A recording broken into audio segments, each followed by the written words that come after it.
Who's accepting North Korea as a nuclear weapons state.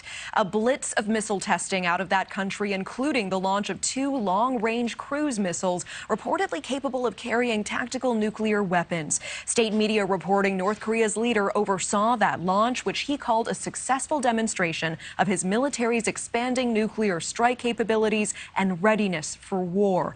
Well, just yesterday, the isolated regime fired a ballistic missile and hundreds of artillery shells and flew warplanes near the tense border with South Korea. Joining us live to provide more insight is former Naval Intelligence Officer and member of the Hoover Institution Board of Overseers, John Jordan. John, great to see you again. Thank you for being here.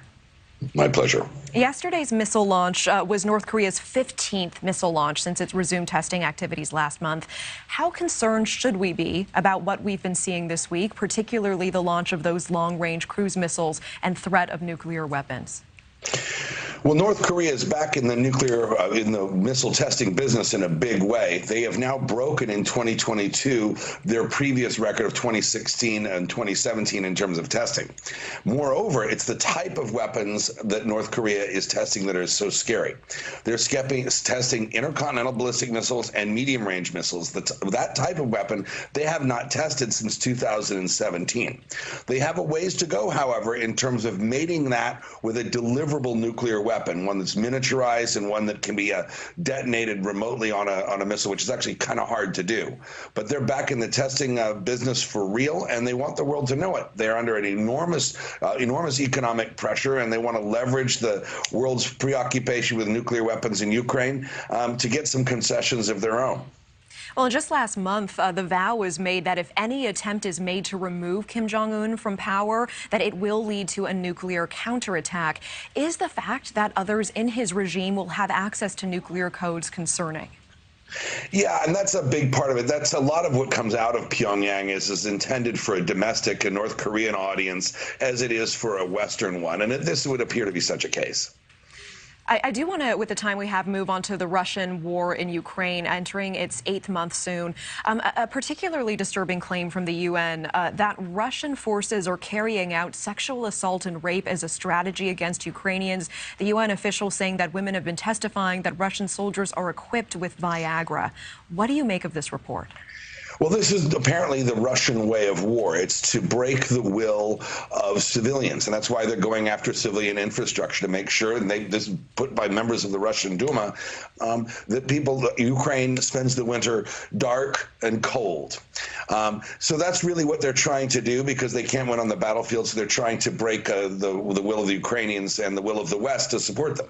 But here's what to watch for in the coming week, and that is in the Kherson sector. It looks like the Ukrainians rather, are coming down the Dnieper River. And if they're able to do that and get to the dam at Nova Kakhovka, they might be able to cut off 15,000 to 25,000 Russian troops in a giant envelopment maneuver. And it may be that Russian positions in that sector are starting to collapse. And you may have a big development here, according to some of my sources, in the next week or 10 days. And if that happens, it would have enormous political implications in Moscow. We'll certainly be watching that, and thank you for that context. Returning to the allegations of sexual assault and rape, if that is true, certainly that rises to the level of being a war crime and not the only potential war crime committed here. How likely is it that anyone would be held accountable? Yeah. Well, there's so many apparent war crimes that are happening here against civilians, because this is a war being waged against civilians in so many ways, and certainly in the last few months. The International Criminal Court is going to have some backbone, and the West is going to have to be willing to put certain Russian commanders on trial.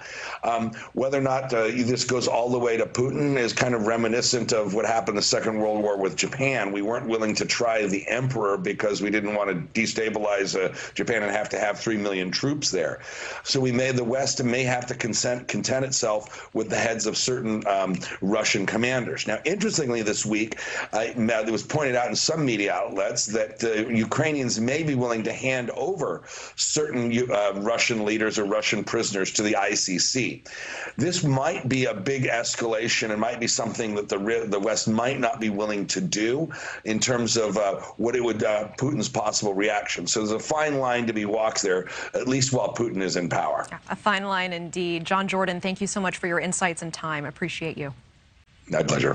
Thank you for watching. Go to newsnationnow.com to find News Nation on your television provider. And don't forget to click the red subscribe button below to get more of News Nation's fact-driven, unbiased coverage.